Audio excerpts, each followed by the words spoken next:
Chapter 10. A Bosom Friend.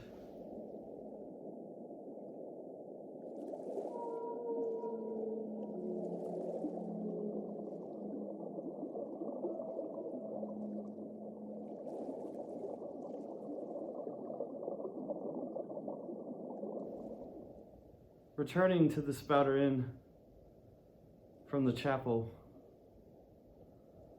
I found Queequeg there quite alone, he having left the chapel before the benediction some time. He was sitting on a bench before the fire with his feet on the stove hearth, and in one hand was holding close up to his face that little Negro idol of his, peering hard into its face and with a jackknife gently whittling away at its nose, meanwhile humming to himself in his heathenish ways.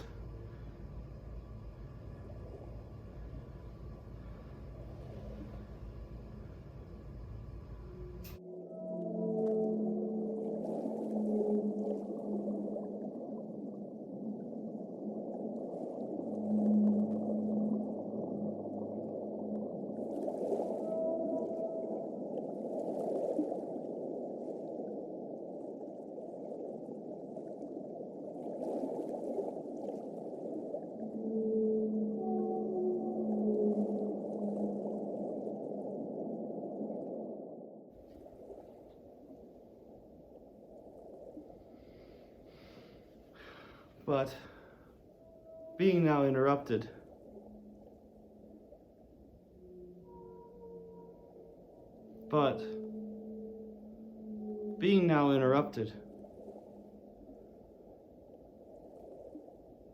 meanwhile humming to himself in his heathenish way.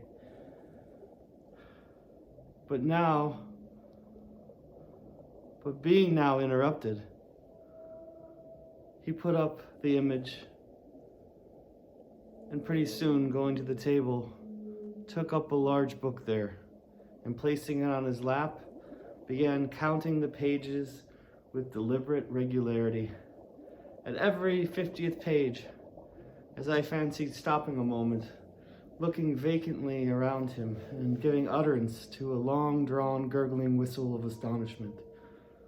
He would then begin again at the next 50, seeming to commence at number 1 each time, as though he could not count more than 50, and it was only by such a large number of 50s being found together that his astonishment at the multitude of pages was excited. With much interest I sat watching him.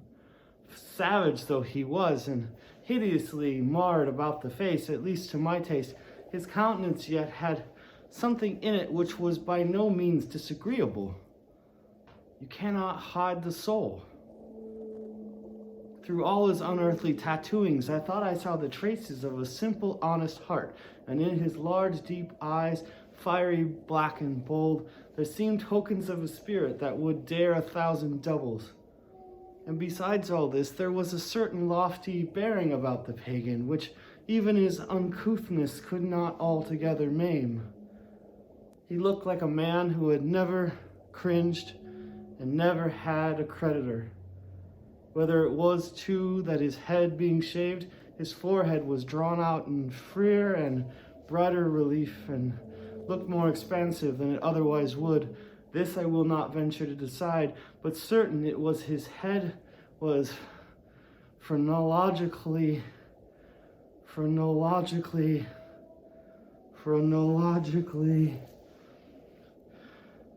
an excellent one. It may seem ridiculous, but it reminded me of General Washington's heads, as seen in the popular busts of him. It had the same long, regularly graded, retreating slope from above the brows, which were likewise very projecting, like two long promontories, thickly wooded on top.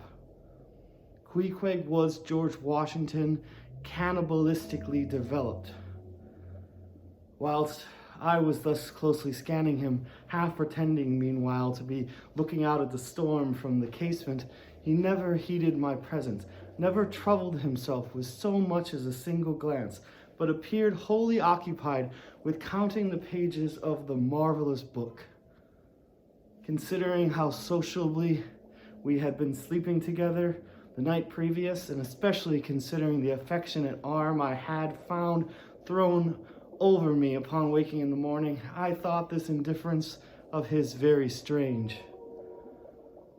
But savages are strange beings. At times you do not know exactly how to take them. At first they are overawing. Their calm self-collectedness, the simplicity seems a Socratic wisdom.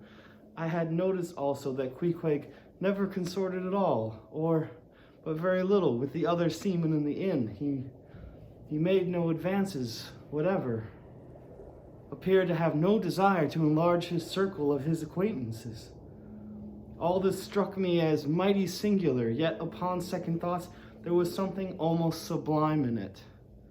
Here was a man some 20,000 miles from home, by the way of Cape Horn, that is, which was the only way he could get there, thrown among people as strange to him as though he were in the planet Jupiter, and yet he seemed entirely at his ease, preserving the utmost serenity, content with his own companionship, always equal to himself.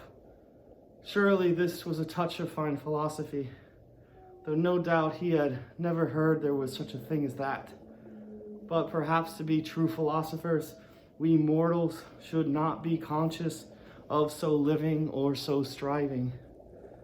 So soon as I hear that such a man gives himself out for a philosopher, I conclude that, like the dyspeptic old woman, he must have broken his digester.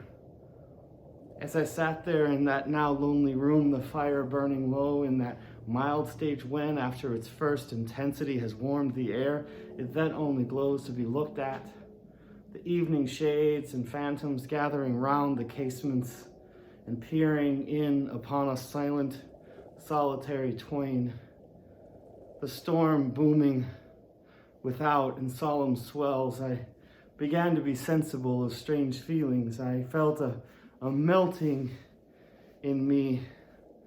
No more my splintered heart and maddened hand were turned against the wolfish world. The soothing savage had redeemed it. There he sat, his very indifference speaking a nature in which there lurked no civilized hypocrisies and bland deceits. Wild he was, the very sight of sights to see, yet I began to feel myself mysteriously drawn towards him. And those same things that would have repelled most others, they were the very magnets that thus drew me. I'll try a pagan friend, thought I, since Christian kindness has proved but hollow courtesy.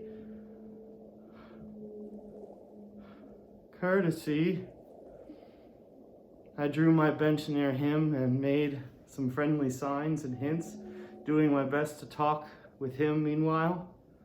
At first he little noticed these advances, but presently, upon my referring to his last night's hospitalities, he made out to ask me whether we were again to be bedfellows. I told him yes, whereat I thought he looked pleased, perhaps a little complimented.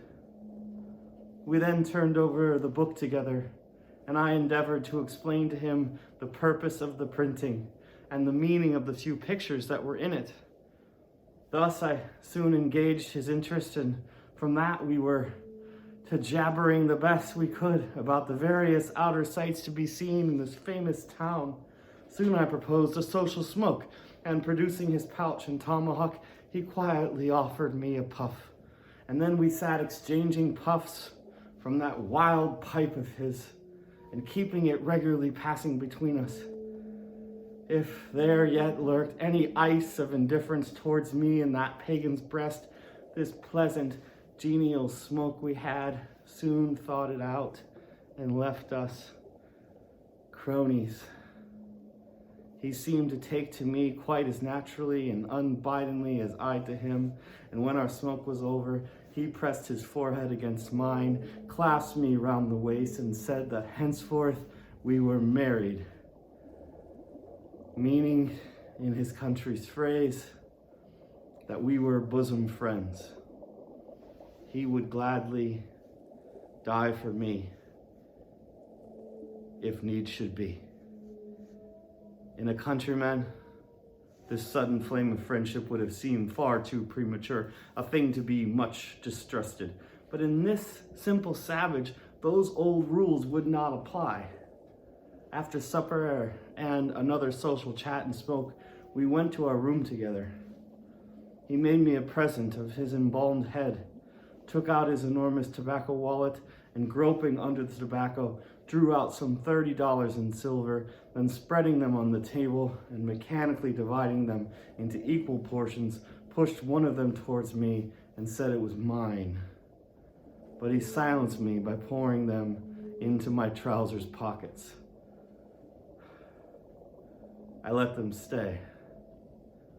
He then went about his evening prayers, took out his idol, and removed the paper fireboard. By certain signs and symptoms, I thought he seemed anxious for me to join him, but well knowing what was to follow, I deliberated a moment whether, in case he invited me, I would comply or otherwise. I was a good Christian, born and bred in the bosom of the infallible Presbyterian Church. How then could I unite with this wild idolater in worshiping his piece of wood? But what is worship, thought I. Do you suppose now, Ishmael, that the magnanimous God of heaven and earth, pagans and all included, can possibly be jealous of an insignificant bit of black wood? Impossible. But what is worship? To do the will of God, that is worship. And what is the will of God? To do to my fellow man what I would have my fellow man do to me. That is the will of God. Now Queequeg is my fellow man, and what do I wish that this Queequeg would do to me? Why? Yeah, unite with me in my particular Presbyterian